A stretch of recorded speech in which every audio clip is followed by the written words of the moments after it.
모두가 궁금해하는 데이터의 모든 것을 알려드립니다. 데이터에 미쳐있는 내 남자와 함께하는 데이터 이야기, 데이터올릭 지금 시작합니다. 와우. MC 또 바꿔볼까 우리? 아니요. 자기 피곤하다고 지금. 그러니까, 힘들다고 지금. 슬쩍. 월요일 요즘에 월요병이 너무 심해져가지고. 자, 자기 소개하시죠. 네, 반장님. 네, 안녕하십니까. 저는 관세무역 데이터 분석과 지식 콘텐츠 개발에 관심이 많은 추반장입니다. 반갑습니다. 반갑습니다. 박 박사님. 네, 자동화 생각에 뇌가 기계로 바뀐 박 박사입니다. 반갑습니다. 반갑습니다. 김 팀장님. 네, 데이터 분석으로 밥 먹고 사는 김 팀장입니다. 반갑습니다. 반갑습니다. 네, 저는 기업에서 데이터와 AI 교육을 담당하는 분석 꿈나무 조과장입니다. 반갑습니다. 반갑습니다. 내가 좀 이렇게 힘들다고 얘기를 하고 있잖아. 네. 끊으면 어떡하니? 그만 힘들어. 중요한 거지. 어떻게 뭐 근황 얘기할 거 있으세요? 뭐 이런 식의 피곤하다고 막 하는 느낌인데 거의. 대충 하지 마. 눈이 풀렸어요 지금. 맞아요. 월요병. 제가 아침에 월요일에는 되게 일찍 일어나요. 5시 반에 일어나가지고 출근을 해서. 엘사 안 되겠다. 와, 오늘 회사가 그렇게 엘사 이상하다. 엘사 겨울왕국으로 맞아볼래? 그래서 5시 반에 일어나서 출근해서 뭐 이제 출퇴근하고 이렇게 녹음하러 오면 7시잖아요. 그럼 집에 가면 이제 또 한 11시, 12시란 말이에요. 그러니까 월요일이 진짜 엄청 긴 하루군요. 긴 하루입니다. 근데 월요일마다 좋네요. 녹음을 하고 있잖아. 뭐 빨리빨리 가긴 해요, 월요일이. 저 간단히 근황을 말씀드리면 뭐 오늘 할 주제랑도 좀 연관이 있어가지고 말씀을 드리자면 제가 논문 프로포저를 잘 끝냈어요. 고생하셨습니다. 고생하셨습니다. 박수는 안 치나? 박수 칠 일은 아니잖아. 그렇지. 이제 시작했다는 뜻 아니야? 야, 다 썼어. 그 텍스트 분석으로 저도 했거든요. 네. 그래서 지난번 잠깐 소개해드린 적이 있는데 그 비카인지라는 뉴스 분석 서비스에서 뉴스의 원본 데이터를 가지고 와서 근데 여기서 뉴스 원본 그 본문은 제공이 안 되더라고요. 200자까지만 제공이 되더라고요. 저작권법 때문에. 근데 이제 그 외에 원본 전체를 키워드를 추출해서 주는 그런 데이터들도 있어요. 그래서 그런 걸 가지고 분석을 했고 우리나라 그 대기업 5개 순위에 들어가 있는 기업들을 선정을 해서 그 기업들을 키워드로 한 뉴스를 다 검색을 한 다음에 분석을 좀 해보고 있습니다. 예를 들면 키워드가 어느 키워드가 많은지 뭐 네트워크 분석도 해보고 나중에 토픽 모델링까지 해봐서 그래서 이제 어느 회사로 이직할 건지 생각하는 중인 거죠. 그렇지. 잡서칭 과정이었어. 5대 4 중에 지금 향후 더 가장 좋을 곳. 기사를 2만 개씩 찾아온 다음에 불쌍한 6이 누구야? 후보에도 안 들어갔어. 기업순위 6이 누구야? 야, 사건 사고가 많은 회사가 있더라. 근데 되게 재밌어요. 모 회사 같은 경우는 무슨 뭐 노동조합 갈등이 많아가지고 사건 사고 기사가 많기도 하고 어떤 회사 같은 경우는 되게 그 사회 공헌 활동을 많이 해서 문화일반 기사가 많기도 하고 그런 거 찾아본 재미가 쏠쏠한데 나중에 논문 정리가 되면 제가 PDF 같은 자료로 따로 만들어가지고 이제 우리 데이터올릭 홈페이지 같은 곳을 통해서 공유해드리면 좋을 것 같습니다. 좋네요. 네, 저도 이제 거기서 텍스트 분석하고 그럼 있습니다. 조과장 논문 까는 방송을 한번 하면 되겠네. 맞아요. 디펜스 어떻게 하는지 보면 되는 거지. 공개하지 않도록 하겠습니다. 코드도 같이 공유해 주시기를. 이놈 시키는 한존 랩으로 야. 조가방. 야.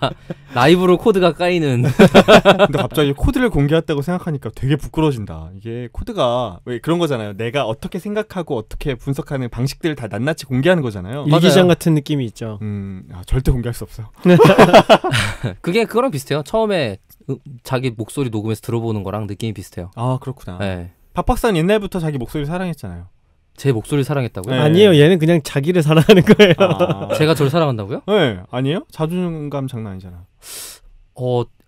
애 자체가 별로 없는 느낌인데 그냥? 사랑애가 없다고요? 네. 그럼 뭐야? 그냥 아무것도 사랑 안 한다는 얘기 같은데? 어떤 느낌이지? 저는 저를 엄청 사랑하거나 그래본 적이 별로 없는데? 그럼 본인에 대해서 어떻게 생각해요? 저요? 네. 기계한테 뭘 물을 거 물어봐요. 약간 이런 느낌이에요. 뭐가 있지? 오지의 마법사 같아. 사랑을 찾아 떠난 양철통 같은. 오지 마법사. 내 심장을 찾아서. 사랑 그게 뭔가요? 먹는 건가요? 우거우거. 아니 논문에 원래 코드를 같이 실나요? 논문에는 코드는 안 실어요. 예, 그 보통 이제 결과치만. 결과물만 싣고 해석만 음. 싣는데 이제 개발 쪽의 논문이 요즘 딥러닝이나 아니면은 이제 알고리즘 관련된 논문들이나 통계 같은 경우도 이제 논문은 퍼블리싱하고 깃허브. 거기에 뭐라고 올리냐면 여기에서 살펴봐라라고 코드를 같이 공개해 놓죠. 깃허브 같은데. 네. 코드하고 사용한 데이터를 공유하는 걸 이제 URL 기본으로 같이. 하는 그런 학술지들이 점점 생기고 있어요. 네. 네. 그러면 이제 그래야 검증할 수 있으니까. 얘가 사용자들이. 코드상에 오류는 잘못한 게 없는지 아니면은 데이터가 잘못되진 않았는지도 이제 다 봐서 검증할 수 있고 그 상태로 재현 가능하다가 보장이 돼 있으니까 그 다음부터는 좀 더 생산적인 논의를 할 수 있게 되죠. 그리고 사실 굉장히 많은 학술 연구가 국가의 세금의 지원을 받아서 일어나잖아요. 그럼 사실 거기서 만든 자산은 공유되는 게 맞죠. 어떻게 생각해보면. 그러니까 야, 난 세금 안 받았어. 너 왜 공개해야 그 돼? 대학교 간접적으로 안 받았을 것 같아요. 다 받지. 그러네. 네. 그리고 국가 세금이기 때문에 공공에 개방해야 된다라는 개념 자체가 우리나라도 아직은 쉽지 않아요. 그럼요. 이제 시작이 되는. 그러니까 네. 미국에서도 이제 시작되는 운동이에요. 그게 우리나라 같은 경우 특히나 뭔가 프로젝트 R&D 같은 걸 하게 된다라고 하면 중소기업 지원 사업에 가까운 일들을 하게 되는데 그거 독점 사업권 같은 거 안 주면 안 들어오는 거죠. 그러다 보니까 공개해야 된다라고 하면 이상해지는 거고 최근에 AI 허브?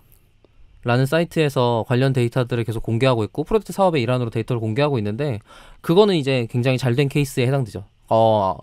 음성 자막으로 돼 있는 1000시간짜리 데이터도 공개돼 있고 영어, 한국어 번역 페어 코퍼스도 공개되어 있고 그러니까 딥러닝 개발에 쓰라고 공개하는 거죠. 그렇죠. 그거는 이제 그 데이터 구축 사업을 프로젝트로 기업에 맡겼고 그 기업이 데이터 구축이 완료가 되어서 사이트 통해서 공개를 하는 형태로 작성되어 있어요.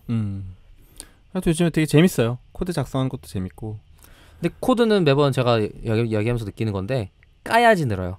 그렇죠. 지적을 당해야 느는 거니까. 네. 그리고 안 늘어도 돼 임마. 더 중요한 거 뭔지 알아요? 아무도 관심 없어. 사실은. 네. 근데 우리가 관심 가져줄 테니까 No thanks. 분석 꿈나무 커야죠. 그냥 꽃나무로 있으면 안 돼요?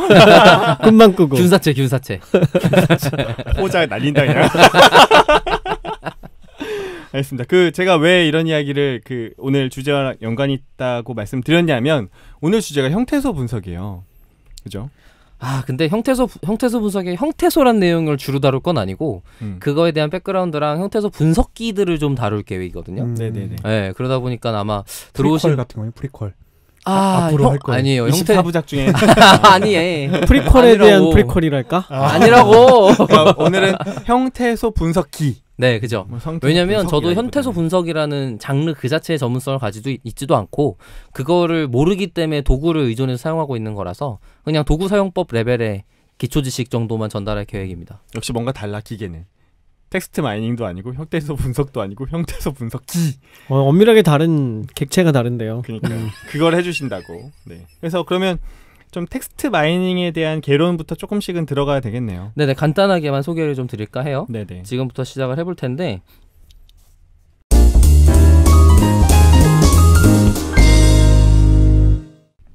텍스트 마이닝이라는 단어부터 좀 간단하게 짚고 넘어갈게요. 텍스트 글자 마이닝 캐다 뜻을 캔다란 뜻입니다. 간단하게. 네. 그래서 전형적으로 지금 빅데이터라고 불리고 있는 비정형 데이터들의 텍스트 데이터를 가장 많이 사람들이 가지고 있고 비정형 데이터라는 거는 정제하지 않아서 그걸 어떻게 해석할지 그 자체로는 사용할 수 없는 단계를 뜻해요. 그러다 보니까 뭐 지금 웹이라는 기술이 폭발하면서 텍스트 데이터는 거대하게 계속 생성되고 있고 앞으로도 생성될 거고 그 증가세는 아직도 주춤하고 있지도 않거든요. 그러다 보니까 엄청나게 많은 그런 데이터를 유의미하게 잘 뽑아낼 수 있으면 그러면 뭔가 좋은 인사이트가 생기지 않을까? 라는 아이디어에서 시작한 분야입니다. 그러다 보니까 보통은 이제 마이닝이라는 단어가 들어갔던 것처럼 어떤 특별한 정보를 추출해내기 위한 여러 가지 과정들을 거치게 되고요. 텍스트 마이닝이라는 단어가 언제부터 시작되는지는 알 수 없어도 텍스트 단어 자체를 텍스트를 데이터로 기반하여 뭔가 분석에 쓰이던 건 굉장히 옛날부터 했어요. 컴퓨터가 없던 시절부터 했죠. 대표적으로 뭘 했냐면 저자 판별을 했어요. 대표적인 텍스트 관련 분석의 일종이에요. 그래서 어떤 빈 글만 보고 이걸 셰익스피어가 쓴 거냐 뭐 이런 문제를 푸는 문제를 옛날엔 많이 했고 그러다 보니까 글자를 일일이 세서 데이터로 만드는 과정들을 한다던가 이런 과정들을 수행을 했었죠. 어쨌든 그게 텍스트 마이닝이고 보통 대부분의 분야에서는 뭐 자연어 처리 우선 검색 엔진 쪽 뭐 분야가 대부분 자연어 처리 분야의 일종으로서 과거에는 표현되다가 지금은 버트류 등등의 자연어 이해라고 단어를 좀 바꿔서 해석을 해서 사용을 하고 있고 자연어 생성 NLG라고 하는 분야도 지금 실험적으로 계속 연구가 되고 있는 분야고요. 그게 이제 요즘 트렌드의 연구들이고 저는 텍스트 마이닝이라고 하는 이제 전통적인 머신러닝 기법들을 텍스트 데이터에 활용했던 장르들을 가지고 했던 주제들을 소개를 해드리는 건데 워드 클라우드나 뭐 군집 분석, 토픽 모델링, 뭐 클래시피케이션 뭐 이런 것들이 보통 텍스트 마이닝에 굉장히 많이 사용됐습니다. 그때 사용하는 이제 기본 단어들이 좀 있어요. 아주 소소한 기초 용어만 몇 개 소개할게요. 우선 코퍼스라는 게 있어요. 코퍼스는 사용하고자 하는 단어 텍스트 전체를 뜻해요. 예를 들면 모집단이거나 아니면은 표본 집단 뭐 이런 거랑 비슷한 뜻이에요. 정확하게 그거랑 같다고 보긴 어렵지만 내가 데이터 확보해서 자료를 다루기 위해서 얻어진 텍스트 자료 전체라는 뜻입니다. 말뭉치라고도. 네네 한글로 말뭉치라고 번역을 하고요. 그 저장 방식은 좀 다양하게 있는 편이에요. 대부분의 글자들 데이터를 그냥 코퍼스라고 보시면 될 것 같고 그 다음에 데이터를 저장하는 방식으로서 스파스 매트릭스라는 표현이 있어요. 아, 네. 네네. 왜 스파스 매트릭스라고 표현을 하냐면 단순하게 단어 지표가 여러 개 있지만 아니다. 하나만 더 설명할게요. 단어랑 문서라는 개념이 있어요. 문서는 어떤 하나의 집합을 뜻해요. 문장의 집합일 수도 있고 뭐 문단의 집합일 수도 있어요. 근데 아까 앞서 코퍼스랑 다른 거예요? 코퍼스는 합쳐진 그들 거죠. 전체. 내가 생각하고자 하는 데이터 그 전체가 코퍼스고 예를 들어서 제가 지금 위키. 네, 그것도 좋은데 아까 말한 대로 저자 판별을 한다고 쳐봐요. 네. 그러면은 저자를 한 10명쯤 그리고 각각의 저자가 자기의 문학 작품 100개씩 있다고 가정을 해볼게요. 네. 그러면은 그 방금 100개 10명이니까 1000개의 문서 전체가 코퍼스고요. 각각 한 저자의 한 작품이 아마도 문서가 되는 거죠. 예를 들어서 문서 단위는 굉장히 주관적이에요. 그래서 이거를 문단보다 큰 단위의 어느 정도면 다 그냥 문서라고 표현해요. 그래서 문서는 굉장히 단위를 다양하게 사용하고요. 그 다음에 문단, 문장, 그 다음에 단어, 형태소, 음절, 음소라는 단위들이 있죠. 이 음절은 한 글자, 우리나라 말로는 완성형 글자를 뜻하고요. 그 다음에 음소, 그러면은 그런 발음 기호라는 뜻인데 우리나라 말로 따지면 자음 모음을 뜻해요. 음소랑 음절 부분이 있고 그 다음에 형태소는 특별하게 아까 이제 뒤에 좀 설명하겠지만 형태소라는 우리나라의 기본 단위가 뜻을 차지하는 의미 단위가 있고 그 다음에 단어 띄어쓰기 단위로 쪼개져 있는 글자들의 모음이라는 단위가 있죠. 그렇게 해서 각각의 분석 단위가 있는데 어떤 단어가 발생했음이라는 단순 빈도를 셀 수 있어요. 예를 들어서 난이라는 글자가 발생했으면 카운트를 하는 거야 그냥. 그래서 그거를 그런 식으로 하게 되면 우리나라 음절만 생각해볼까요? 음절만 해도 그때도 얘기했지만 10,000개 있죠? 근데 2자 이상 조합이 된다고 생각해보세요.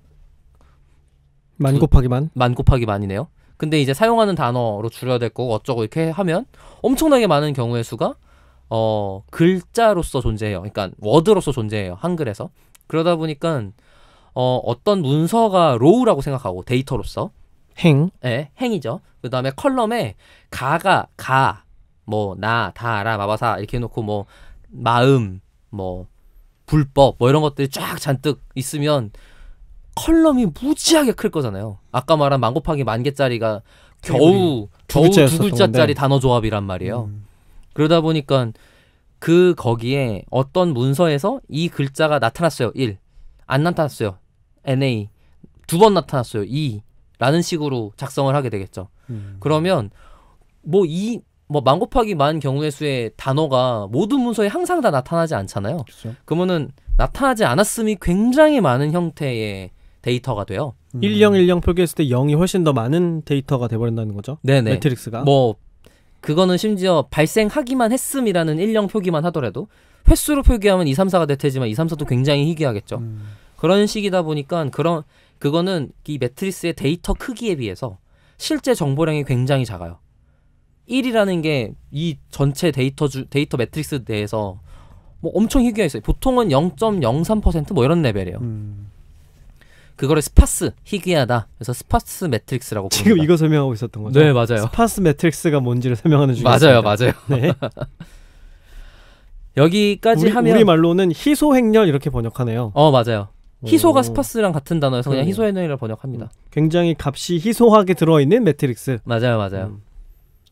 그러다 보니까 그 뭐 추천 엔진 이런 데서도 많이 쓰는 매트릭스, 그러니까 그것 때문에 그 업의 형태, 분야의 형태 때문에 생기는 자료 구조의 일종이고, 그러다 보니까 롱폼으로 바꾸는 형태로 하게 되면 효율적으로 하게 되죠. 롱폼은 제가 나중에 소개해드릴게요. 지금 별로 안 중요하니까. 어쨌든 자료를 조금 더 효율적으로 저장할 수 있는 방식들이 존재하고, 그거는 많이 연구가 되고 있어요. 여기까지가 기본이고, 이제 또 소개해드려야 될 게, 일단 용어들을 말씀해 주신 거군요. 네네. 네. 덕분에 여러 가지 용어가 좀 같이 나왔어요. 기본적으로 사용하는 단위들, 그 다음에 스파스 매트릭스라는 게 있었고, 그 다음에 걔네를 어떻게 만들어 나가는지, 어떤 분석 과정들이 있는지 이런 걸 했죠. 그러니까 전통적인 머신러닝 방법에서는 정량 숫자들만 데이터로 집어넣을 수 있기 때문에 글자라는 놈을 어떻게 숫자화할 거냐라는 게 1차 전처리 단계. 그 다음에 걔 갖다가 머신러닝을 적용했는데 그냥 정량 데이터랑 다르게 어떻게 특별하게 반영해야 되냐라는 머신러닝 적용 단계 2단계라고 있다고 보시면 됩니다. 물론 중간에 디테일이 굉장히 많지만 크게만 따지면. 그리고 이제 제가 길게 돌아서 우리나라 말에서 형태수 분석이 왜 필요한지 언어의 종류를 설명을 해드리면서 소개해드릴 거예요.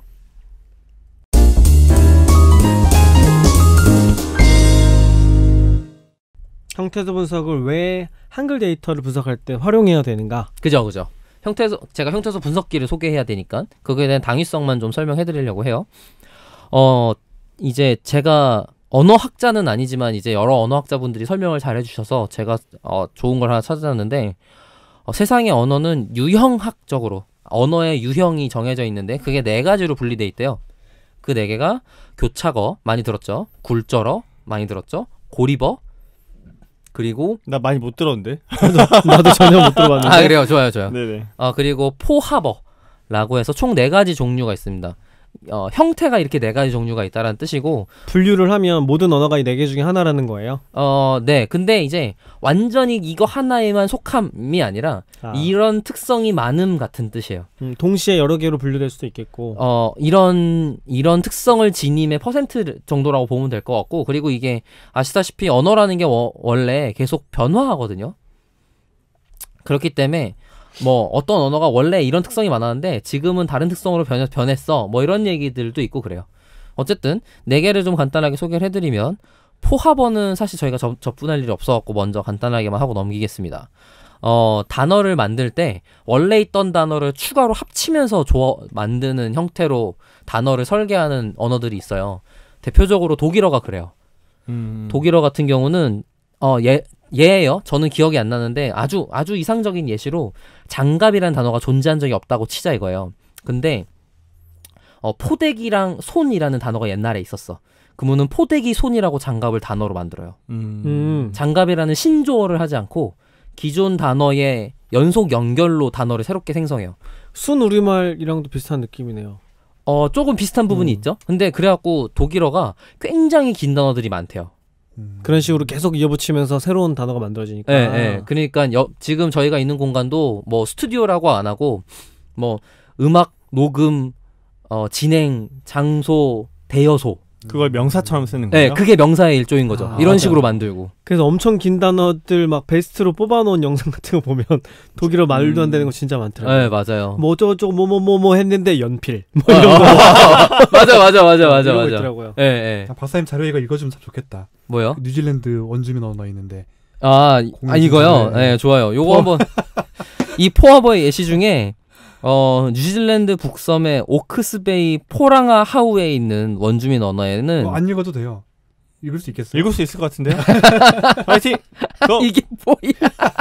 저 한 명씩 도전해보죠. 자, 이 원주민 언어로 타우마타 화탕카이 항아 코아 우아우오 타마테아 루이푸카 카피키마웅 아호로우 노 쿠포카이 회누아 키타나 타후. 와. 이게 언덕이란 뜻이라고. 예, 이게 언덕이랍니다.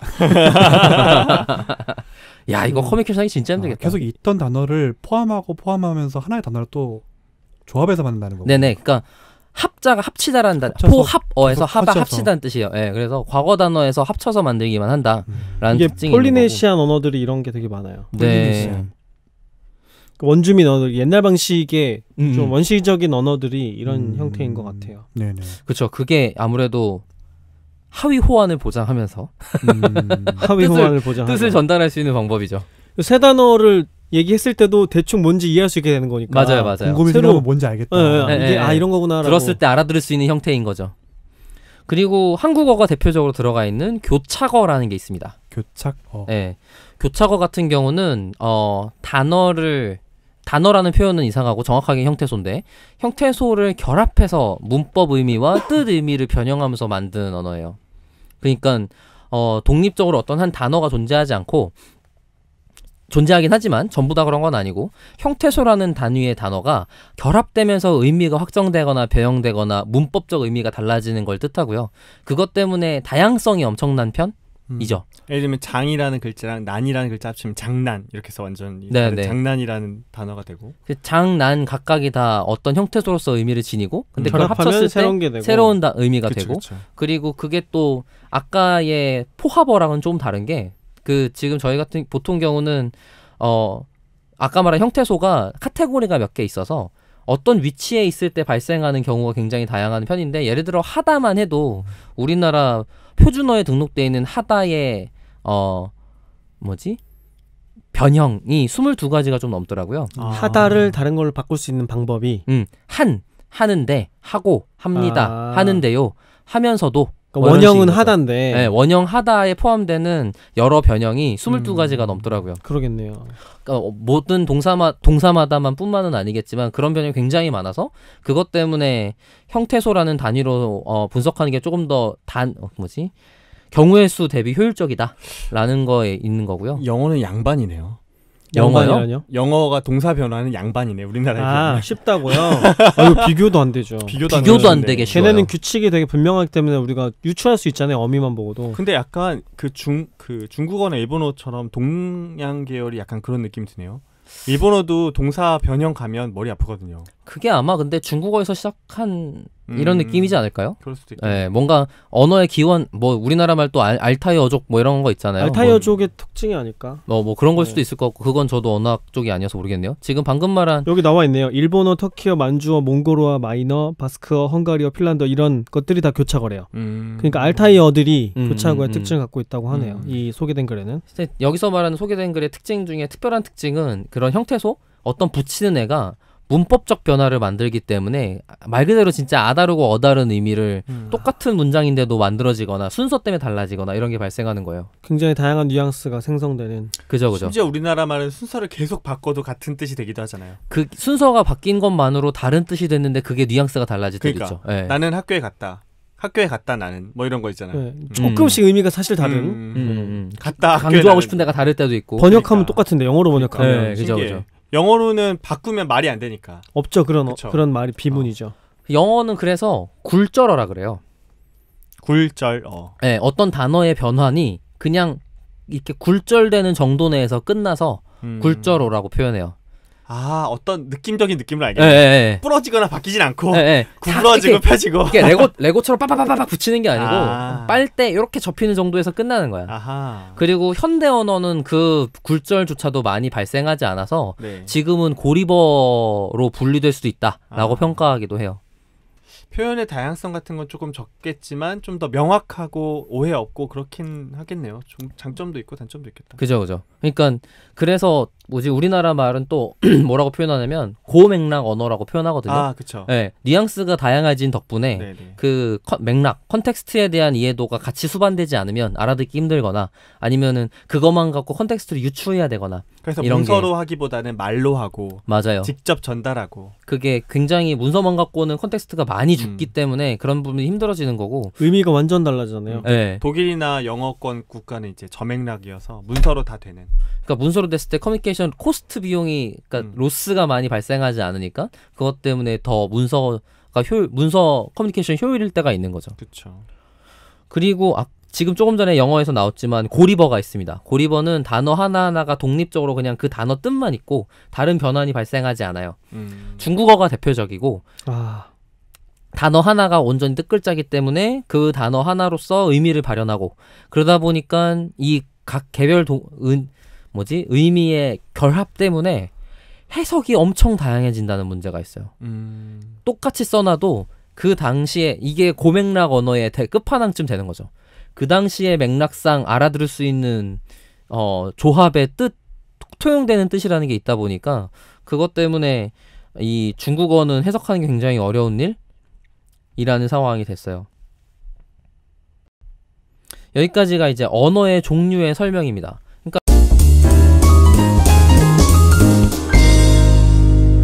그러니까 영어 쪽에서 여러 가지 텍스트 분석이나 마이닝에 대한 기법들을 소개해주고 뭐 정규환이 레마타이제이션은 그 어근화라고 하는데 원형 동사의 원형대로 만들어서 다시 복원하는 거 굴절돼서 변경되는 부분만큼을 원형을 찾아주는 과정을 하는데 일도 아니겠다고. 걔네는 그냥 단순 변환하면 되는 거니까. 걔네는 사실 막말로 사전식으로 하더라도 크게 어느 정도 커버가 되는 몇 개 안 되니까. 네. 오타만 없으면 다 되겠다. 되는 범위의 일이죠. 그리고 그것 때문에 영어는 아까도 말한 것처럼 이 텍스트 마이닝 할 때 한글보다는 좀 쉬운 편이에요. 그렇다고 제가 그걸 잘한다거나 걔를 비난한다는 게 아니고 제가 한다고 엄청 잘한다는 건 아니고 당연히. 근데 난이도가 그렇다는 거죠. 네. 이제 한국어가 영어에 비해서는 조금 더 어려울 수 있다.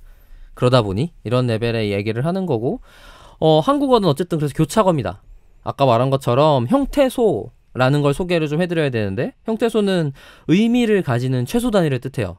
이미 결합되어서 어떤 하나의 완성된 의미를 지니지만 그거를 잘라냈을 때 각각의 의미 단위로서 가지고 있기 때문에 그런 것들 단위까지 쪼개내야 되는 이슈가 발생을 했고 그리고 그렇게 합쳐진 모든 것들을 모든 경우의 수로 분석을 하려고 들면 너무 많은 거예요. 그러다 보니까 데이터 효율적인 이슈인 것을 만들어내야 되는 이슈가 발생을 해서 그것 때문에 형태소 단위로 잘라내서 복원할 수 있는 원형 데이터 그 자체로서 데이터를 사용한다면 좀 분석 효율을 발생할 수 있죠. 아까 말한 스파스 데이터 내에서 컬럼의 개수를 굉장히 줄일 수 있어요.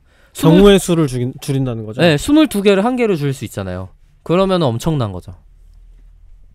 그러니까 변형을 원형으로 바꿔놓으면 네. 변형된 것들의 경우의 수는 다 빠져나가니까 맞아요. 데이터 크기가 작아진다. 네. 그죠? 그러면서 스파스한 게 줄어든다. 그러면서 이제 의미가 집중되고 그런 분석하는 게 좀 더 수월해지는 거죠. 대신 원래 우리의 고맥락 언어는 사라지고 원형으로만 남게 된다는 그죠, 단점이 그죠. 있는 거죠. 뉘앙스는 날아가고 그치. 의미만 남게 되는 거죠. 그죠. 하면서였는데 하다가 그냥 돼버리는 거니까 예를 들면. 그죠. 하면서였는데 하다가 그냥 되는 거죠.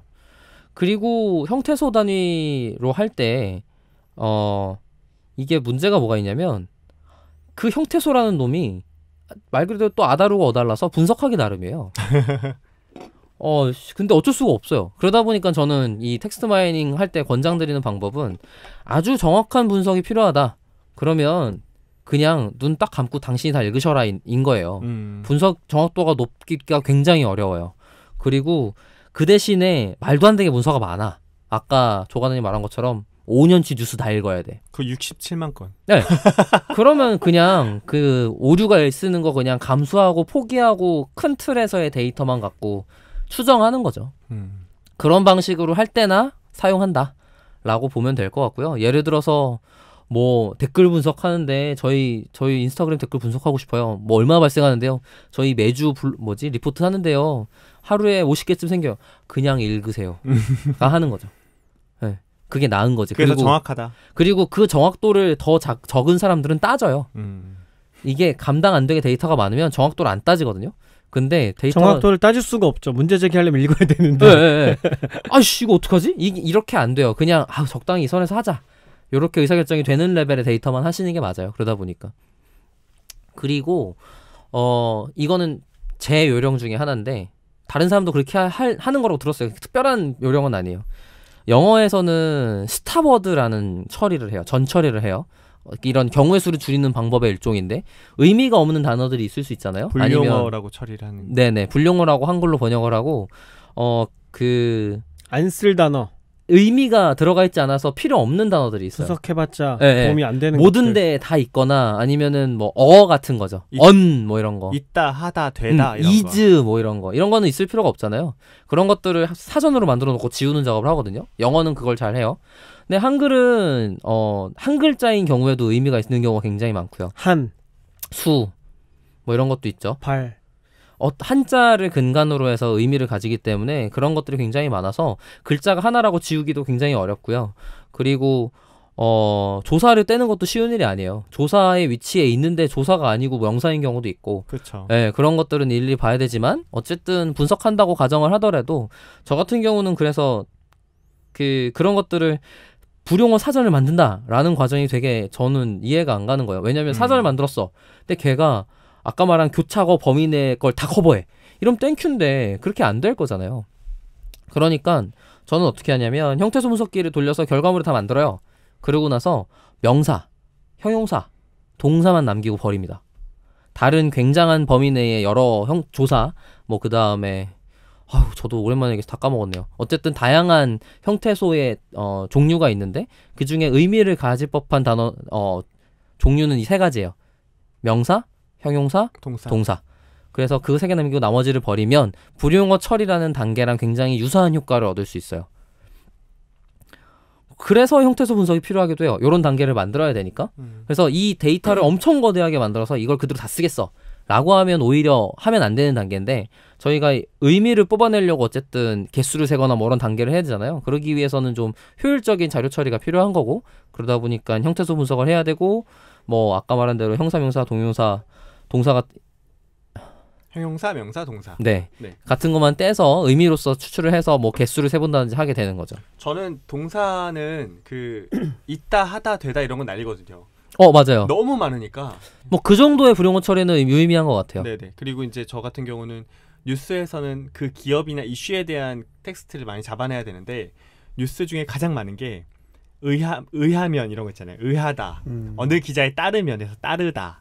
누구누구 기자, 신문, 뭐 관계자 이런 거는 완전히 그냥 사실 쓰레기 단어거든요. 그러니까 맥락에 따라서 불용어가 다 달라지니까 그쵸. 사전을 만드는 작업 먼저 시작하게 되는 거죠. 네. 그래서 지금 이런 거는 오히려 자기 맥락에 맞게 불용어 사전을 만들어야 돼요. 네, 필요에 따라서. 네. 그러니까 형태소 분석 전에 하고 나서가 아니라. 근데 저는 그걸 한 3-4번 작업했어요. 만들어 놨는데 막상 분석해 보니까 또 계속 보이죠? 나오죠. 네, 맞아요. 그럼 다시 불용어 사전 추가하고 다시 돌려서 또 보고. 원래 그렇게 하는 거예요. 3번, 4번 정도 돌리고 나니까 이 정도면 내가 그대로 써도 되겠다. 물론 그 안에서 뭐 여전히 있긴 하지만. 그러니까 빈도가 적으니까 날아가게 되는 눈에 거고. 띄는 애들 중에는 신경 쓰이니까 제거하는 경우가 굉장히 많고요. 그렇죠. 네. 100%는 또 제거가 안 되고. 100%는 아마 없을 것 같은데요. 그렇죠. 네.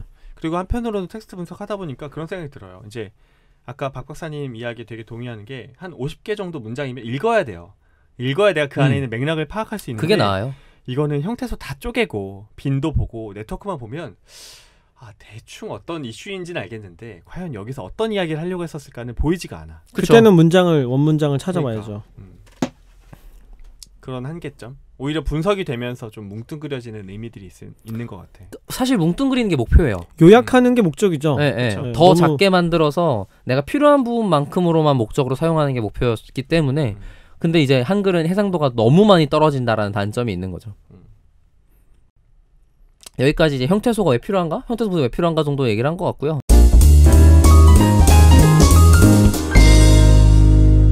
이제 형태소 분석기를 사용할 수 있는 도구들을 좀 간단히 소개를 해드릴까 해요. 형태소 분석기라는 건 형태소 분석을 할 수 있는 어떤 기계. 도구. 저는 아닙니다. 난 박박사 해주는 줄 알았지. 형태소 분석이라는 게 아까 말한 것처럼 형태소라는 논란이 굉장히 많은 데이터여서 이거를 기계학습으로 머신러닝의 애가 무언가로 처리해준다는 게 굉장하게 어려운 일이에요. 우리나라에서는 이런 한글 분석 연구라는 게 90년대에 흥했었고 그때는 나라 투자도 많이 받았었다가 그때부터 10년인가 20년 동안 진행된 세종 프로젝트가 형태소 분석 최종 결과물을 그동안에 있었던 걸 다 모아서 다시 언어학 전문가들이 크로스 체크하면서 만들어진 세종 코퍼스라는 데이터셋이 있고요. 형태소 분석이 다 완료되어 있는 굉장히 큰 데이터. 그럼에도 불구하고 무지하게 사이즈가 작아요. 이 데이터에 기반해서만 형태소 분석기를 만들 수가 있어요. 방법이 없어. 형태소라는 태그 자체가 사람이 그냥 카테고리컬 데이터를 만든 거기 때문에 그냥 데이터에 기반하여 만들어지는 무언가로는 아직 그런 시도가 있어 본 적이 없어요. 우선 파이썬에 어떤 서울대 박사 과정 분께서 소이 NLP라는 패키지를 만들어서 통계적인 유의미한 어떤 구조적인 제약사항을 바탕으로 고유 명사들을 추출해주는 기능을 만들어 놓은 게 있기는 한데 명사만이 핵심이에요. 제가 알기로는 저도 패키지 디테일은 안 봤지만 어쨌든 그거는 그 개발자 만들어주신 분께서 가지고 있는 이 언어학적 지식을 바탕으로 확률적으로 이런 문제가 있으니까 이런 것만 빼면 얘네는 우리가 보진 못했지만 명사라고 볼 수 있겠다라는 것들을 확률적으로 전처리를 해서 통계적인 것과 전처리를 해서 만들어낸 과정이죠. 그런 과정의 도구를 제공을 해주고요.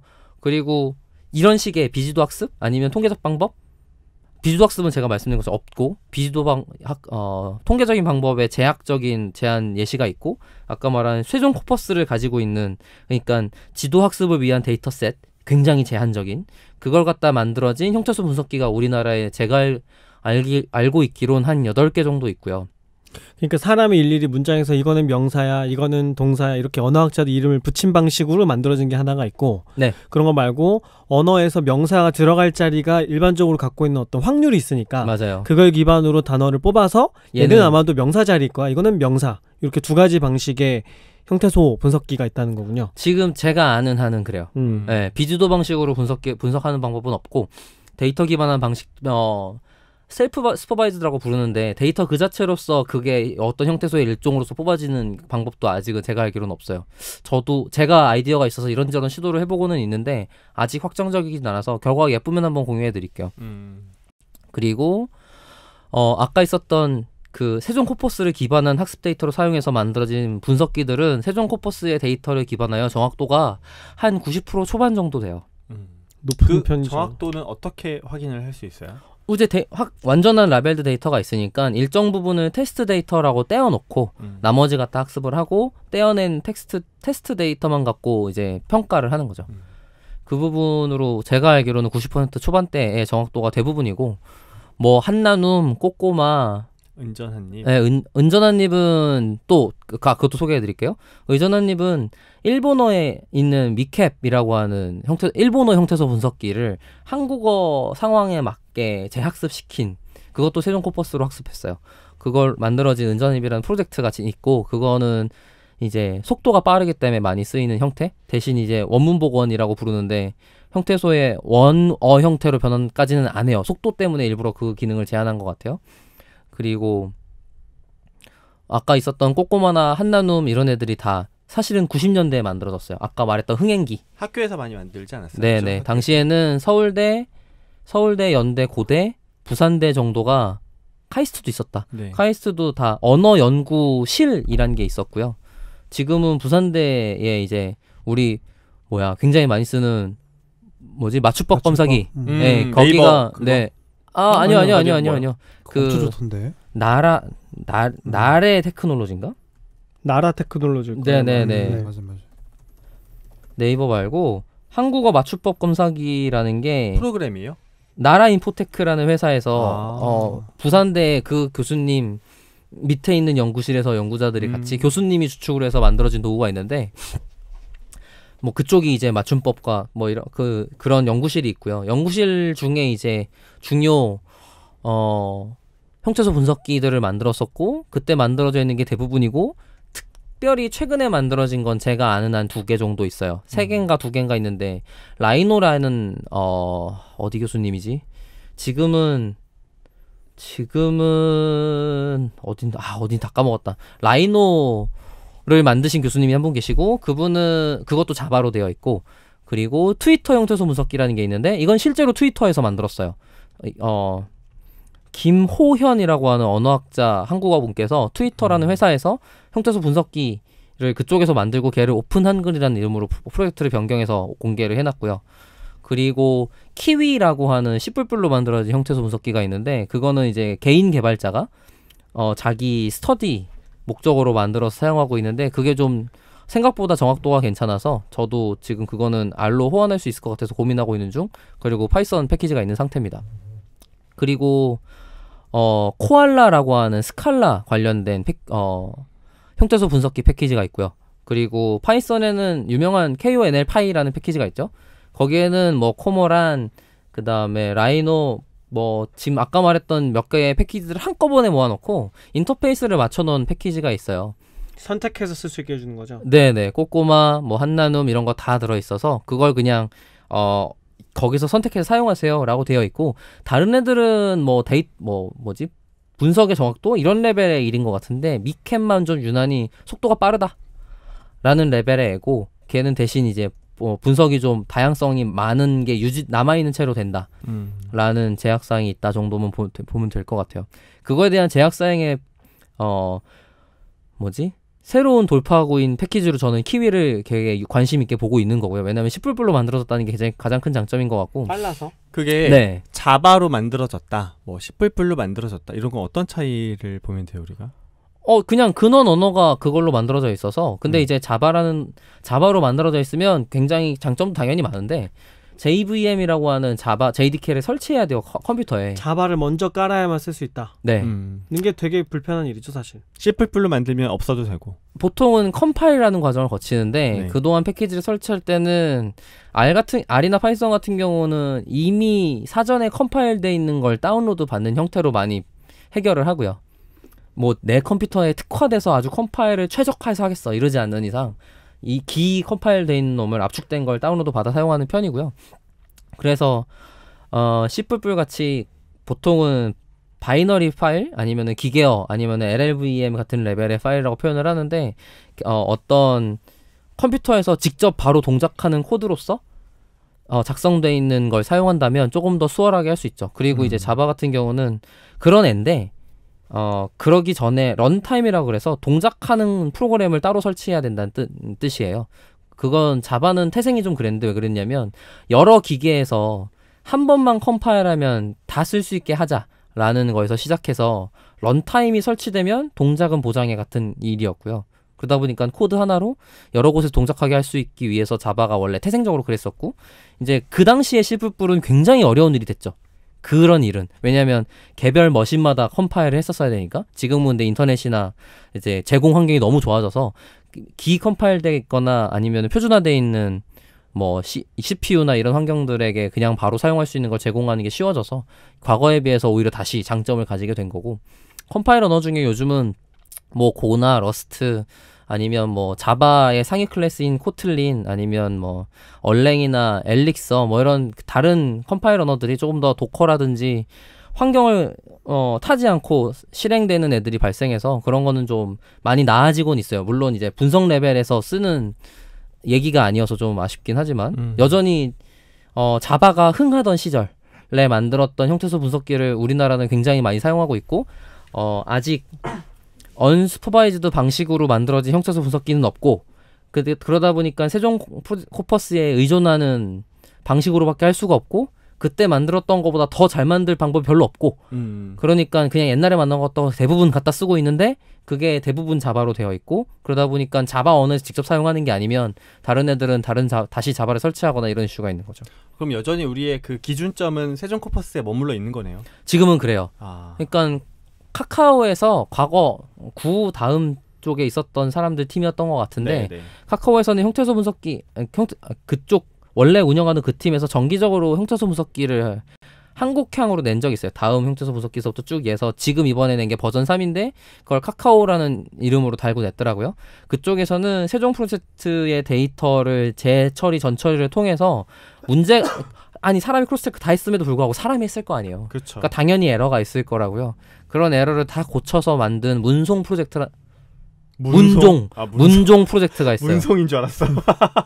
그러니까 헷갈렸네요. 문종 프로젝트라는 게 있어요. 아. 그래서 그걸 공개하시길래 제가 공개해달라고 이런저런 이슈를 제기를 한 적이 있는데 네네. 국립국어원에서 라이센스 이슈로 반대했어요. 아, 네.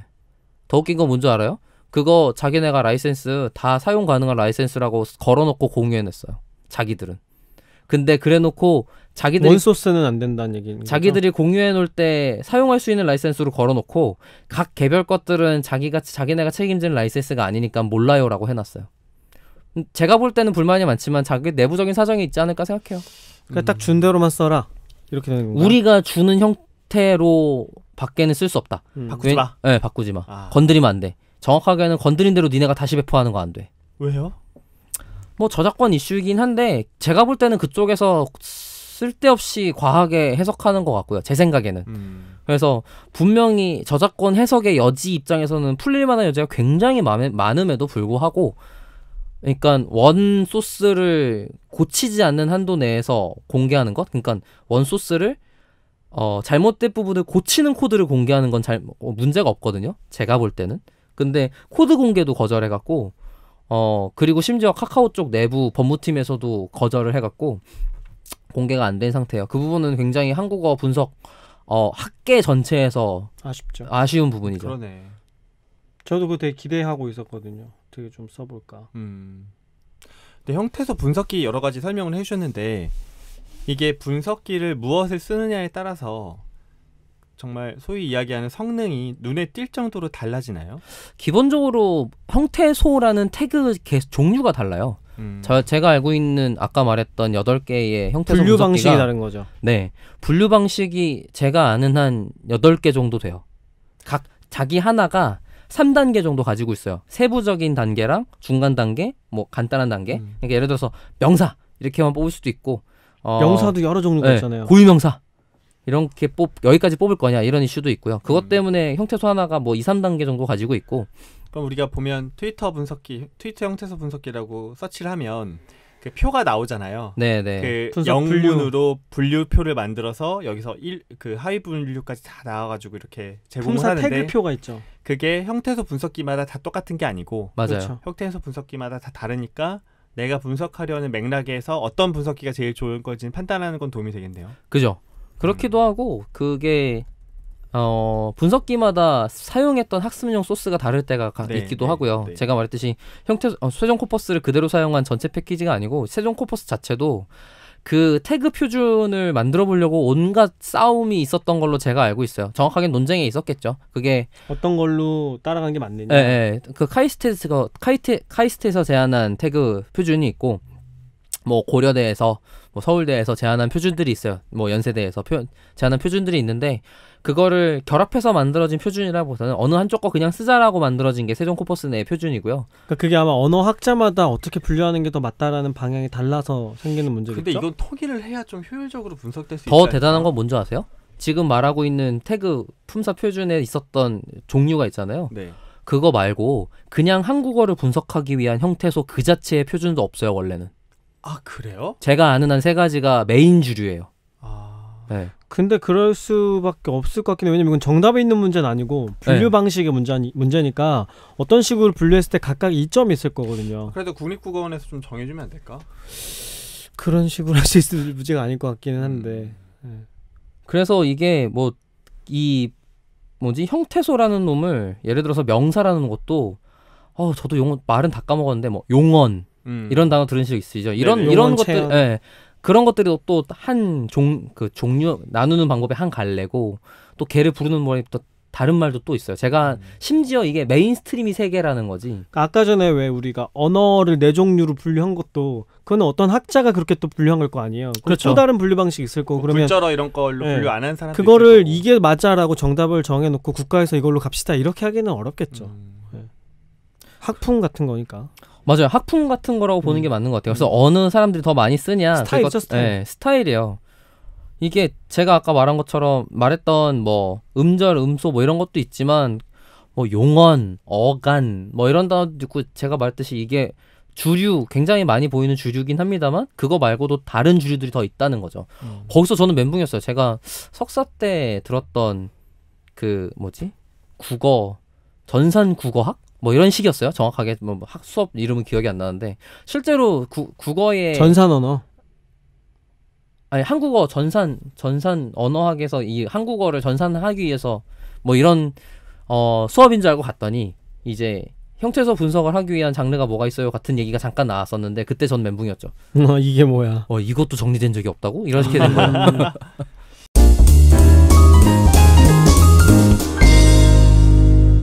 그러면 이런 형태소 분석들을 왜 하는 거라고 봐야 되는 거예요? 예를 들면 저처럼 뭔가 목적이 있어가지고 내가 너무나 많은 데이터가 있는데 그중에 어떤 단어가 많이 빈출했는지 보고 싶어. 네. 이런 목적으로 저는 지금 분석을 하고 있고 뭐 그렇게 하시는 분들도 있고 뭐 네트워크 분석을 하시는 분도 있는데 박 박사님이 지금 챗봇 쪽 서비스에도 관련해 계시잖아요. 네네. 그러니까 이게 어떻게 쓰일 수가 있어요? 이런 형태소 분석기의 결과물들이.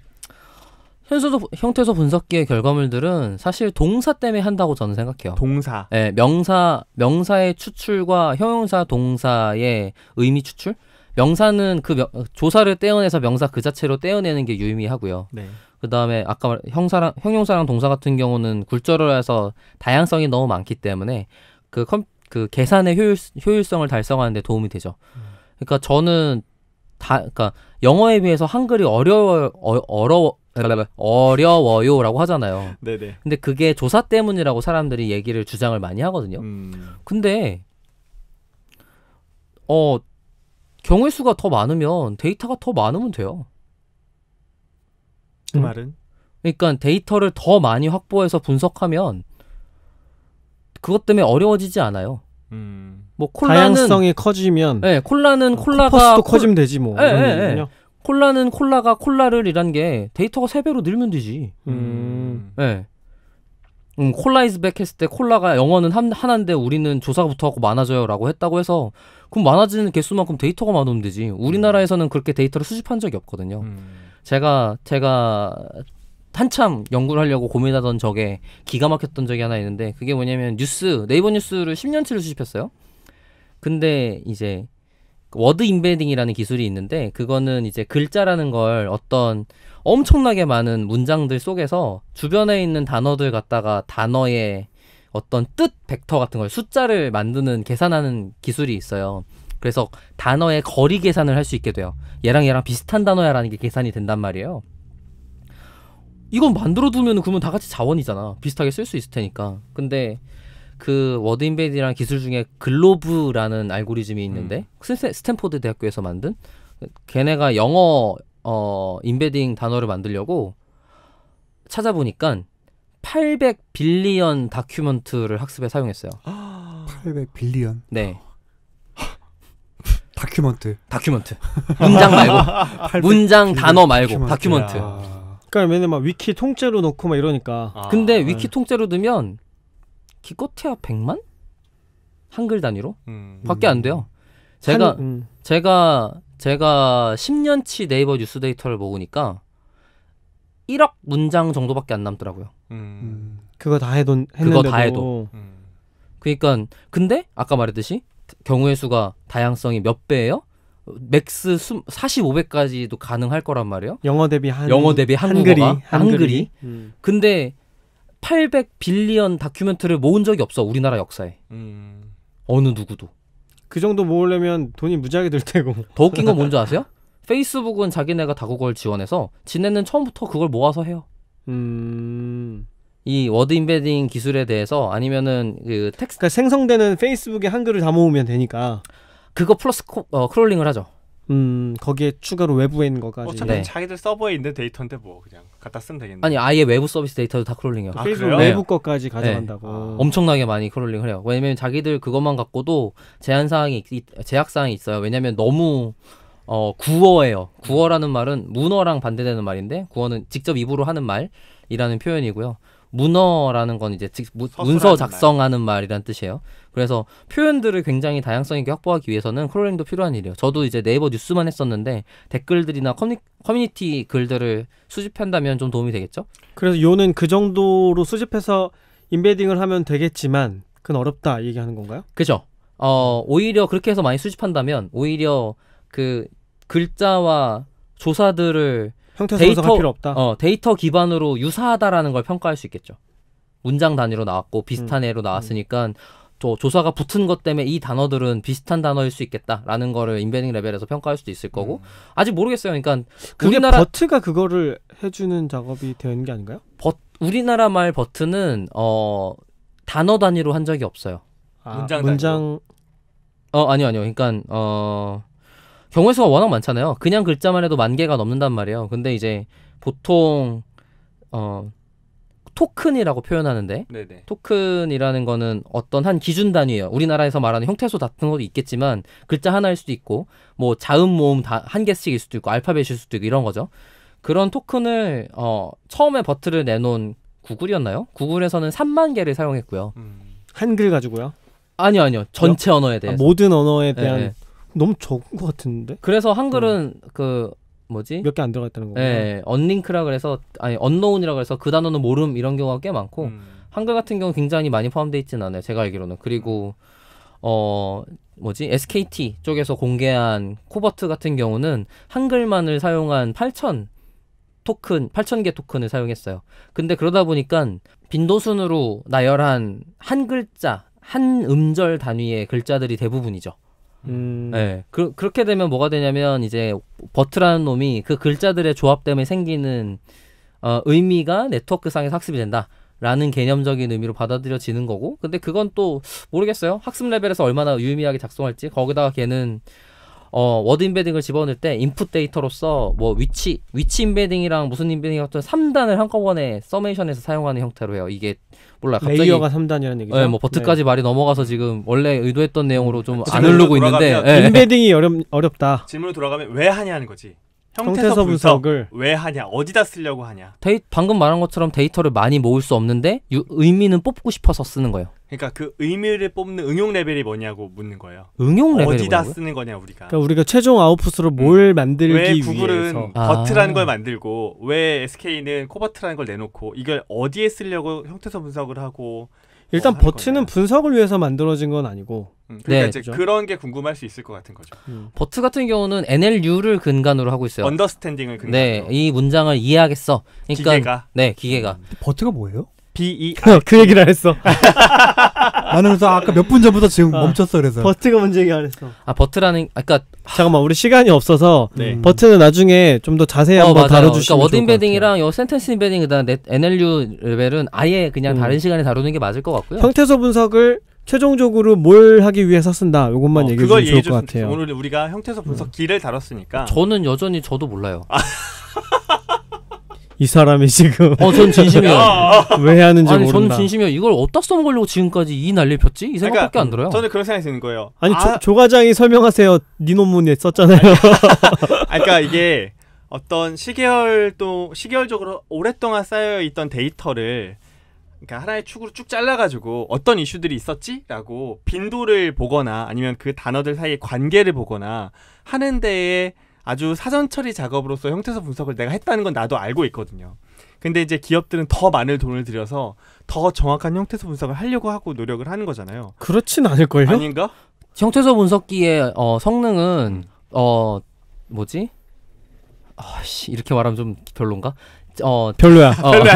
별로 얘기는 하지 마. 김 팀장이 다루었던 주제의 그 어떤 무엇보다 정확도가 높습니다. 야 그렇게 까는 거야? 쓸모 있어요. 아. 쓸모 있어요. 그래서 구체적으로 뭐가 나온다고요? 그러니까 말했잖아요. 데이터의 양을 줄이고도 유의미한 데이터를 뽑을 수 있어요. 유의미한 데이터라고 하면 텍스트 마이닝에서는 기본적으로 사용하는 지표가 단순 빈도, 공출현 빈도를 사용하는데 그걸로 만들어지는 최종 결과물이 인간의 감상이에요. 자, 그러면 내가 질문 좀 바꿔볼게. 네. 연구의 목적 말고 네. 상품 서비스를 상상하면서 어떤 기술에 이게 응용이 되냐는 거지. 없어요. 없다고? 네. 그럼 오늘 이 방송 왜 하는 거죠? 챗봇에 쓰잖아. 안 써요. 저. 챗봇 안 써? 안 쓰죠. 네. 아니 쓸 네가 때가 얘기하세요. 아니 쓸 때가 있죠. 쓸 때가 있을 수 있어요. 예를 들어서 이제 챗봇에서는 사용자의 입력 문장에 어떤 의미가 있는가라는 걸 뽑아야 되는데 두 단계를 해요. 문장 그 자체를 클래시피케이션 하거나 여기에 필요 정보라는 게 있을 거잖아요. 예를 들어서 레스토랑 이름이야 라든지 정확한데 쓸모는 없는 거예요. 그러면 이렇게 보면 아까 그 얘기가 맞는 거네. 인간의 감상을 위해 쓴다. 맞아요. 인간의 감상을 위해 써요. 그러니까 그렇게 만들어진 눈의 결과물을 보고 뭐 예를 들어서 아까 말한 저자 판별 같은 걸 할 수 있겠죠. 저자 판별. 네. 그러니까 작자 미상의 텍스트를 갖고 이거 누가 쓴 거야라는 걸 추정하는 문제를 푼다든지. 박 박사한테 숙제를 내줄게요. 다음 방송 때 네. 구체적으로 어디에 쓰이는지를 얘기해주세요. 아니 쓸모가 여러 군데 있긴 할 텐데 제가 볼 때 정말 유의미해서 이건 정말 항상 쓰여라고 보이는 건 제 눈에 그런 없어요. 거는 네 기준은 없으니까 그런 그러니까 거 말고 안 할래. 몰라. 그냥 싫어. 사람들이 어떻게 쓰는지 얘기해줘야지. 내가 볼 때 이상한데 왜 얘기해? 자연어 처리랑 네. 형태소 분석이 같은 말이에요? 자연어 형태소 처리의 분석은 자연어 처리의 일종이죠. 형태소 분석 자연어 처리의 일종이다. 네. 자연어 분석을 할 수 있는 여러 가지 방법이 있는데 네네. 그 중에 형태소를 쪼개는 방식으로 접근하는 방법이 하나가 있는 거죠. 정확하게는 형태소라는 토큰 단위로 분석을 하겠음. 이라는 거예요. 형태소를 가져와야 되는 목적이 자연어 처리를 하는 여러 가지 중에 지금 제일 그래도 많이 하고 있는 게 형태소 분석이에요. 한국어에서는 가장 효율적으로 사용한다라고 알려져 있는 걸 쓰는 거죠. 설명한 거죠. 그러니까 챗봇 개발하는데 형태소를 쪼개서 어떤 이점이 있지 않을 거기 때문에 여기에 그렇게 목을 맬 필요는 없는 거죠. 굳이 쓴다면 이런 정도인 거죠. 뭐 동사랑 명사를 추출해. 그러면 사실 명사는 어떤 정보의 데이터로서 사용할 거고 동사는 얘가 어떤 요구사항을 했구나라고 파악하는 데는 쓸 수 있을 거예요. 그러다 보니까 초기적인 레벨에 그러니까 지금의 딥러닝이나 완전 더 극단적으로 가는 머신러닝이 아닌 방식의 챗봇에서는 유의미하게 사용할 수 있어요. 형태소 분석기가. 그래서 이제 박 박사는 임베딩에 더 가치를 많이 둘 수 있죠. 왜냐면 뭔가를 제품을 개발한다 그러면 형태소 쪼개는 것보다는 임베딩을 쓰는 게 더 나은 거죠. 갑자기 챗봇 얘기가 나오면서 갑자기 헷갈려지기 시작한 것이 사람 말을 알아듣게 하기 위한 것인가 이것이? 맞아요. 뭐 이제 그런 식으로 생각이 되면서 그런 기초 단위의 활동 중에 하나죠. 형태소 분석이라는 것이. 네네. 근데 여전히 그런 거잖아요. 우리가 안녕하세요라고 했을 때 이 기계가 안녕하세요라는 우리의 반가움의 인사라는 뜻을 알아듣는 게 아니잖아요. 그런 건 없죠. 예. 그러니까 이제 사람들이 오해하고 있는 게 있더라고요. 이게 의미를 알아듣는다고 생각하는데 근데 아니잖아. 그거는 또 뭐로 연결이 되냐면 의미를 이해한다라는 건 무엇인가로 연결이 됩니다. 잘한 무엇이냐 이런 거. 네. 그럼 머신러닝이랑 과연 지능인가 이렇게 가는 거랑 똑같아요. 그죠. 저는 근데 우리가 뱉었는데 질문을 했는데 얘가 뱉은 답변이 맥락을 이해하는 것처럼 얘기를 하면 그럼 이해한 건가? 라고 생각할 수도 있잖아요. 그런 걸 튜링 테스트라고 불러요. 그렇죠. 네. 근데 진짜로 얘가 의미를 이해했는지랑 상관없이 쓸모있는 답변을 하면 되는 거니까. 이거 중국어 언어의 방 그거 문제랑 비슷한 거 아니에요? 중국어 언어의 방? 그거 몰라요? 중국어 언어의 방? 그게 뭐예요? 잠깐만. 근데 제가 원래 몸담았던 분야에서 이것이 굉장히 크게 서비스화되면 이제 난리가 날 것 같은 것이거든요. 형태소 분석. 챗봇이요? 형태소 분석, 자연어 처리라는 것이. 왜요? 얘기가 너무 길어질 것 같아가지고 말 함부로 못하겠네. 어떻게든 짧게만 끊어본다면?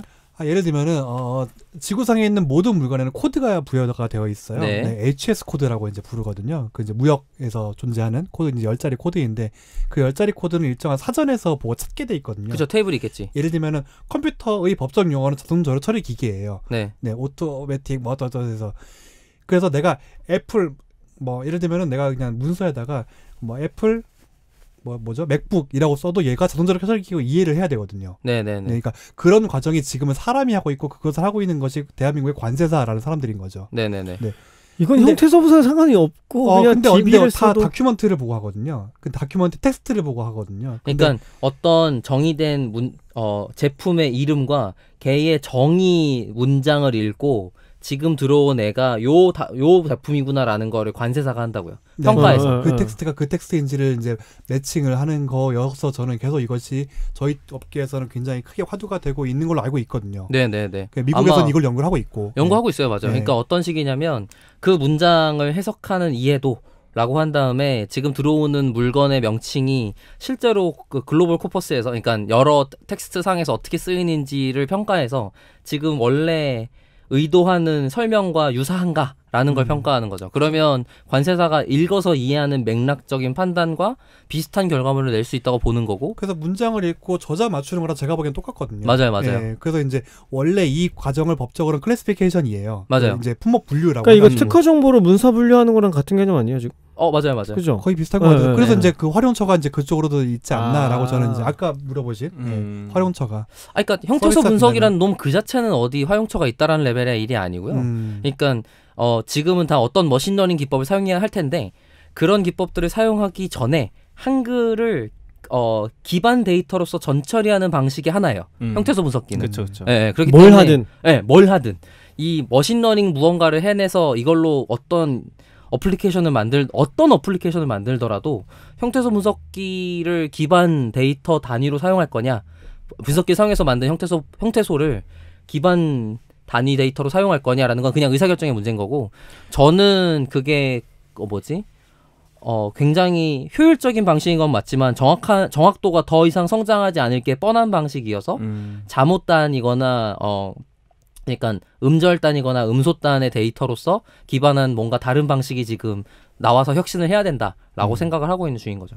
그러니까 텍스트를 분석하려면 일단은 분석의 단위로 쪼개야 되는데 이거를 문장 단위로 분석할 수도 있고 단어 단위로 할 수도 있고 형태소 단위로 할 수 있고 더 쪽에서 잠호 단위로도 할 수 있는 건데 이 방식 중에 뭔가를 선택하게 되는 거죠. 근데 한국어는 형태소 형태소가 단위가 효율적이다. 유의하다. 그러니까 문장 단위 분석이라는 것도 생각해보면 신기한 것 같아요. 문장 자체를 그냥 똑같죠. 형태소가 한 단위인 것처럼 독투백으로. 문장이 한 단위가 되면 되는 거고 그러면 코퍼스가 굉장히 크다 그러면 그거 자체로도 분석을 할 수 있죠. 대신에 굉장히 커야 되죠. 네, 말도 안 되게 커야 돼요. 지금은 그런 시도들을 이제 막 하고 있는 거죠. 네. 지금 그 단계가 만들어지고 있는. 이제서 네. 문장을 그러니까 아까는 단어를 벡터화하기라는 레벨의 일이었거든요. 워드 인베딩이라는 게. 근데 이제 버트류라는 말 이후 그 전에도 있긴 했지만 유의미한 성능을 냈던 게 문장 단위의 벡터화가 이제 유의미한 레벨에서 가능해진. 그러면 이제 진짜로 맥락을 잡는 거죠. 그래서 이제 이 NLU 쪽 태스크들이 있어요. 문장을 이만큼을 주고 질문을 하고 대답을 하게 해요. 그래서 문장도 읽고 질문도 읽고 그거에 대한 결과물로 대답을 뱉어요. 예를 들어서 위키를 읽고 위키 문장 전체를 주고 박태환의 키는 몇 센치인가 이런 거 물어보면 대답을 해요. 그거에 대한 정확도가 굉장히 높게 나온 첫 사례가 버트예요. 그러니까 딱 챗봇에 딱 쓸 것 같이 생겼잖아요. 버트가 뭐냐니까 자꾸. 그거는 그 얘기는 네. 다음 주에. 오케이. 아주 시간도 많이 되는데. 네, 어플리케이션에 이런 이슈로 가면 아주 밑도 끝도 없어 사실은. 네. 저는 이제 아마 다음 방송 정도에 제가 엄청난 또 논쟁거리를 하나 던질 텐데. 던지지 마. 논쟁 싫어. 이제 기계와 인간, 인공지능과 인간 이런 쪽 화두를 이제 던져보기 시작할 거거든요. 아까 중국어방 이야기한 게 뭐냐면 제가 정확히 기억을 못하고 찾았는데 이런 거예요. 그 길게 이야기하진 않을 거고 방 안에 영어만 할 줄 아는 사람이 들어가요. 그리고 그 방 안에는 필담을 할 수 있는 도구랑 미리 만들어 놓은 중국어 질문과 중국어 질문에 대한 대답 목록을 줘요. 튜링 테스트한 얘기하는 거예요 지금? 그러니까 이제 들어보세요. 방 안으로 중국인 심사관이 중국어로 질문을 써서 안으로 넣어줘요. 그럼 방 안에 있는 사람은 그걸 준비된 대응표를 보고 그냥 중국어 답변을 써서 밖에 심사관에 전달하는 거예요. 전부 영어만 할 줄 아는 사람들이. 그렇죠. 근데 안에 있는 사람이, 그러니까 안에 어떤 사람이 있는지 모르지만 중국인 입장에서 보면 안에 있는 사람은 중국어를 할 줄 아는 것처럼 보이는 거죠. 그렇죠. 그치. 그런 근데 듯한 답변이니까. 안에 있는 사람은 실제로는 중국어를 못해. 그래서 질문 답변을 수행할 수 있는 기계가 있어도 그것이 지능을 가졌는지를 튜링 테스트로는 판별할 수 없다라는 주장이 중국어의 방 컨셉이에요. 진짜 지능이 있는 사람 존재냐를 그러니까 결국엔 모르는 거 아니냐. 물론 이렇게 가면 인간이 아까 이제 김 팀장이 지적했던 것처럼 인간은 그럼 언어를 어떻게 이해하느냐 이런 것까지 좀 나가는 거거든요. 근데 생각해 볼 만한 사람이 이해했다라는 건 어떻게 증명하느냐. 그렇죠. 그런 주제까지 나가는 거죠. 근데 이제 현재 하지마 이거 하지마. 이제 본질주의 얘기 다시 시작하는 거예요. 근데 제가 다음에 가져올 주제가 이제 앨런 튜링이랑 기계와 인공지능 이런 좀 주제를 갖고 올 거여서 아마 사람이 텍스트를 이해하는 것처럼 기계는 우리는 텍스트를 어떻게 이해하고 있지, 어떻게 분석하고 있지 이런 주제랑 맞닿을 것 같아서 한번 이야기를 툭 던져봤습니다. 이제 다음 방송이라고 얘기하셨습니다. 야! 큰일 났다. 다음 다음 방송으로. 네. 우리 저기 멤버분들 어떻게 들으셨나 소감 한번 들어볼까요? 최반장님 어떻게 들으셨어요? 저는 다소 어렵고 생소한 점이 많아가지고 열심히 집중해서 들었는데 공부할 게 많은 것 같고 근데 저도 언젠가는 서비스화 하고 싶은 부분도 분명히 있는 부분이 있어가지고 네. 그냥 이런 게 있구나 정도로 좀 가볍게 들었고요. 다른 걸 떠나가지고 저희 오늘 방송 날짜가 12월 30일이에요. 오. 네, 그래가지고 2019년의 마지막 방송. 그러네요. 네, 그래서 어제 청취자 여러분 감사드리고 뜬금없이 네, 아 어쨌든 방송 관계자 역시. 개인적으로도 2019년에 제일 큰 이슈 중에 하나가 아니었었나라고 생각이 데이터릭 한 거. 네네네. 데이터릭이란 자체가 너무 감사드리고 멤버분들도 청취자 여러분들 다 모두 감사드립니다. 새해 복 많이 받으십시오. 감사합니다. 와, 멋있다. 역시 방송 관계자. 야. 우리 김 팀장님은요? 네네 저는 더 언어란 무엇인가에서부터 시작해서 되게 재밌었어요. 시작이 무엇인가. 거기서 되는 거고 굴절어 막 네. 나오고. 왜 내가 형태소 분석한다고 이 난리를 피우고 있는지에 대해서 이제 알고 짜증 내시겠다. 별로 야, 이거- 유용한 게 없대. 자꾸 쓰네. 이거 아, 괜찮은데? 내 거야, 그거. 이 라인 괜찮아요. 네, 그리고 새해가 되면은 다들 한 살 더 먹고 또 봅시다. 저는 빨리 우리 최 반장님의 그 농담과 드립을 학습한 챗봇이 나와가지고 반장이 없더라도 드립을 던져줬으면 좋겠고, 저도 되게 굉장히 관심 있는 주제예요. 글, 말, 언어 이런 부분에 대해서 관심 있는 주제여가지고 너무 재밌게 들었고, 저도 뭐 간단히 그 연말 인사를 하자면, 저도 올해 제 인생의 가장 놀라운 사건이자 굉장히 고마운 사건이라고 하면 좀 그렇지만 의미 있는 일이 바로 데이터 올리기였지 않았나 싶고요. 여러분도, 청취자 여러분도 데이터 올릭을 만난 게 올해 아주 재미있는 일 중에 하나로 기억됐으면 좋겠다는 생각을 했습니다. 박 박사님, 방송 준비하시고 하시면서 어떻게? 네, 저는 지금 일부러 형태소 분석기만 뜯어내서 하고 싶었던 건데 원래 기획은 약간 텍스트 마이닝 이런 거 좀 전반적으로 해보자였었죠. 근데 이제 좀 개별 방송만 들어도 유의미하게 좀 했으면 좋겠다는 생각이 들어서 아예 좀 독립 방송으로 떼어내는, 아니면 최소한 2화 정도 내에서 끝날 수 있게 좀 준비를 해볼까 싶어요. 그래서 저는 연속적으로 할 생각은 별로 없고요. 너 앞으로 6개월 또 기다려야 되는 거야? 박 박사 하려면? 아 그래도 좀 연속 변수가 아니다 이 방송. 좀 지금 여기서 2주 전이 끝났다. 야, 깔끔해. 그리고 뭐 연말 인사 한번. 네네. 그러게요. 벌써 2019년이 끝나가고 있습니다. 제가 회사를 옮기겠다고 설레발 치던 때가 엊그제 같은 이 와중에 방송을 시작해서 저도 되게 방송이 뜻깊었던 한 해였던 것 같고, 그리고 울지 마. 다시 이 늪에 들어왔다니 이런 생각이 들어서 챗봇을 만드는 걸 늪이라고 저는 표현하는데, 형태소 분석이나 텍스트 분석이나 이런 건 다 늪입니다. 하지 마세요. 어쨌든 인코딩도 하지 말고. 인코딩 같은 것 때문에 안 하는 게 좋아요. 하지 마세요. 도망쳐. 2회차를 녹음하고 그런 거 있잖아요. 왜 회사에 취업했는데 창문에서 이렇게 어. 런 하고 들고 있는 거 있잖아. 맞아. 도망쳐. 도망가라고. 안돼 하면 안 기회는 돼. 지금이야. 지금 들어왔다가 망해. 뭐 이런 기회는 건, 찬스다. 예. 아 진짜 너무 힘들어요. 이거는 하는 게 아닌 것 같아. 네네. 연말 인사라니까 임마. 연말 인사로 하지 말라고 말씀드리는 건데 어쨌든 그렇군요. 어쨌든 그러다 보니까 저 많이 힘들기도 하면서 재밌는 인사이트도 많이 얻고 있어서 지금 저도 되게 즐거웠던 한 해였고, 그리고 잘 못한 걸 열심히 해야 돼서 힘들었던 한 해이기도 했고, 다행히 그것 때문에 그 안전한 공간에서 벗어났던 한 해이지 않았었나? 이런 방송도 그렇고 회사 일도 그렇고 그것 때문에 제발 성장의 길을 라고 기대하게 되는 한 해였던 것 같고요. 청취자 여러분들이랑도 되게 많은 접점이 있었던 것 같은데, 특히 이제 그 뭐지? 이 공개 방송 맞아요. 공개 방송이 하나 있었고. 어떻게 알았어요? 와, 장난 아니다. 필터랑 펼쳐있으니까. 공개방 그 많은 단어 중에 우와. 와. 기억났던 방송이 공개 방송이랑 그 뭐지? 또 적성 검사.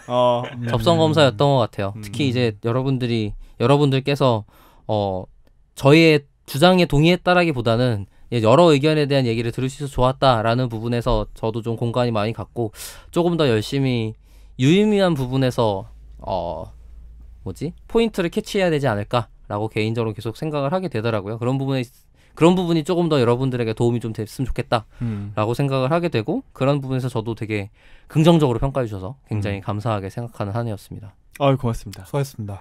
그럼 마칠까요? 네. 저희 4월부터 달려온 데이터 올리기 12월 올 한 해 끝까지 여러분과 함께 같이 하게 되었고요. 청취자분들 연말연시 즐겁게 보내시고 새해 복 많이 받으시고, 우리 데이터 올릭은 더 좋은 컨텐츠를 가지고 내년 다음 방송으로 다시 인사드리겠습니다. 감사합니다. 감사합니다. 고맙습니다. 해피 뉴 이어. 해피 뉴 이어. 해피 뉴 이어. 너도 해. 해피 뉴 이어.